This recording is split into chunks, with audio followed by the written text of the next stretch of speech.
Pat, do you believe that she believes tests are inherently unfair, written tests? Does she believe this? She's up for Supreme Court, not John, not the NAACP. I showed you that statement in the New York Times. You got it there. She believes this. I mean, culturally, she believes some of these tests are culturally biased, and therefore there should be affirmative action for Hispanics and other minorities. But what I don't understand, Chris, I understand the argument for African Americans, but I don't understand the argument for Hispanics in this sense. They were never enslaved.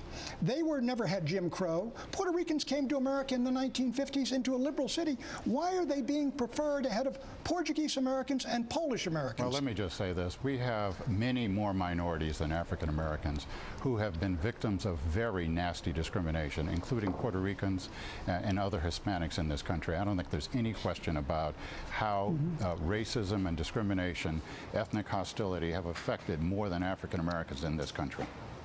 All right, let me mention, Irish Americans have certainly been discriminated against for almost 100 years. We all remember no Irish need apply.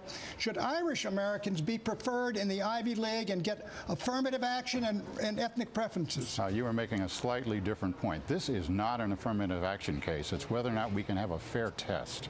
And, you know, we want a fair test for everybody. Okay. And if you have a fair test and people actually get their promotions on the basis of a fair test, no complaints from anybody.